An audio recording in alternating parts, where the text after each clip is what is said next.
4 in the morning. I am absolutely positive I've never been to the airport this early in my life ever, but I am positive that it is 100% worth it. Since coming back 3 weeks ago to Argentina, this will be the first time I travel inside of the country. Where am I going? Can't tell you quite yet, that's a surprise. But I can give you a hint, it's going to be cold and it's going to be in La Patagonia. Now take my advice, take my advice. Normally I would opt in for like a nice coffee and a heavy type of pastry for breakfast, but I don't know, considering the fact I'm gonna be on a plane for like the next 3.5 hours, just coffee breath and a sugary stomach doesn't seem like it's gonna cut it. Did go with the croissant though. Yeah? It takes some time, even though it's just a small. There's really a reason that we're on this 5 a.m. flight, and that's because it's cheap. We're also on the back of the plane and seat number 29, but we only paid like $220 for a plane ticket per person, so gotta do what you gotta do. Number 29, B, that's me. There's the bathroom just right there. Valley's over here, so we are literally back of the plane. I wanna leave and finally be free. We have landed here in Calafate, Argentina, 8:30 in the morning, and this place that we're in is really funny because they have photos essentially of everything we're going to be doing these upcoming days. That is a huge ice glacier. There's also a lot of cool trekking trails. They have horseback riding. You can go cook out like asados. So this is why we came here. Going to be here for the next few days. A lot of this land is totally spread out though, so we were not chancing anything to local transportation and buses, nothing like that. So Hertz, thank God they haven't gone out of business. I've never rented a car before where it was obligatory for them to show us how to put chains on the tires because apparently there's just so much snow and ice that comes through here. It is absolutely freezing out here. Like my hands, they're so cold. I feel like it's super cold, but it's not so bad because it's like dry. Oh no, it's like my hands, I feel like I can barely move them.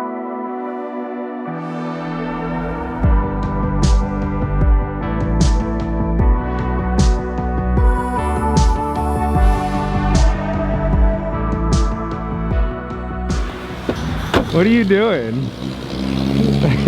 Can you see my breath? Valleys?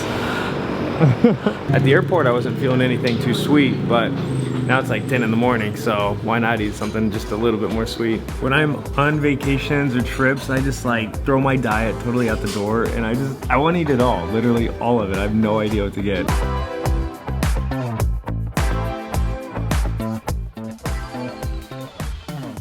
Two pastries. I don't know what the names of these are. Do you, pal? No, they're just food.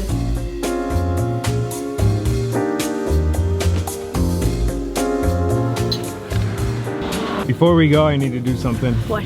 Yesterday was payday at work, so I got to put some of my money in the stock market, and I always put more than half that paycheck going into just the Vanguard Total Stock Market Index Fund and then Vanguard S&P 500 Fund. And might be boring, but it's long-term investing, and I'm not selling this stuff for like 40 years or more. Trying to really just live the life I'm living, but forever.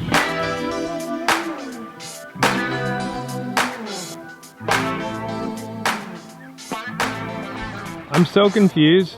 Why?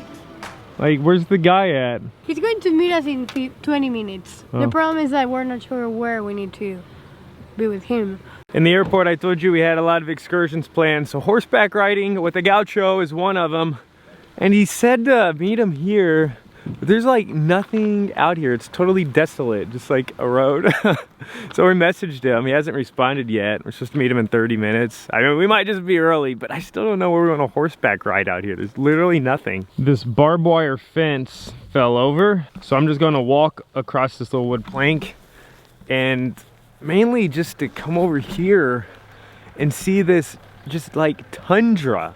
It is like desolate nature, just earth. This is the Patagonia. Check this out. When I touch the grass like this, we can see like the frost on my hands. There's like nothing out here. Literally nothing. Patagonia. Yeah. This is what it's all about. Yeah, and there's so much trees. Like, listen.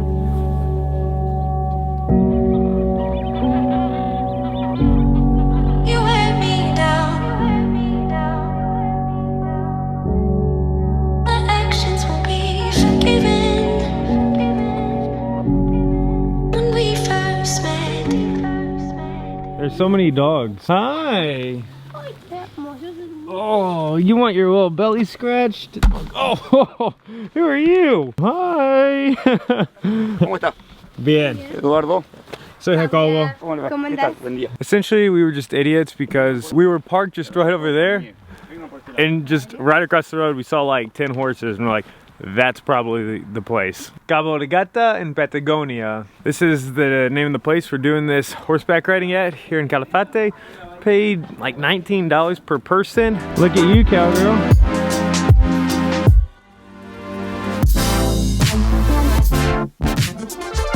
We've been riding for like an hour out here, and it's funny because even though we keep going higher up, it feels like it's getting warmer. I think like my body's just getting used to it. What's your horse's name?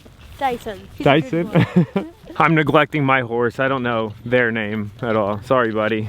But it's a good steed. A good, nice ride, that's for sure. Val, I always think it's a terrible idea whenever we go horseback riding, because I know you just want to like get a horse. That's exactly what I was feeling, Eduardo. That every time that I get to a horse, I'm like, I want to buy one. But I cannot live in Buenos Aires and have a horse, right? This is our third time riding horses in the past year, and it's just such a good experience because it's a unique way to always get to learn the land.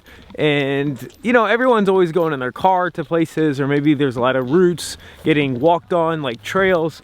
But whenever you come on a horseback ride or a horseback tour, you always have a guide that is from the area. You go to trails that just really aren't as accessible, known about, they're kind of kept secret, and they're just those local spots to go to. So I always recommend taking a horseback ride wherever you are. It could be on the beach or the mountains or whatever, because the guide, the experience, the connection with nature, it's just always such a pleasurable time.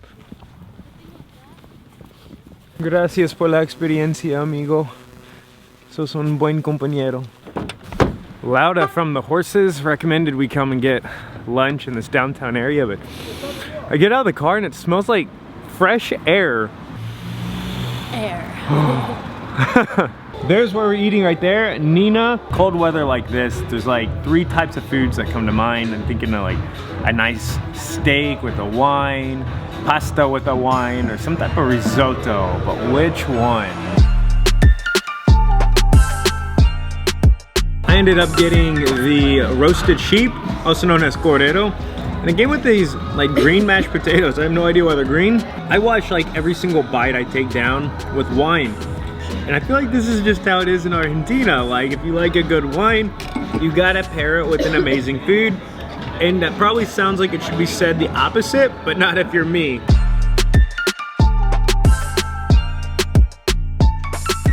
Hold me accountable all the time. I'm really trying to be more transparent on how much things cost when I travel.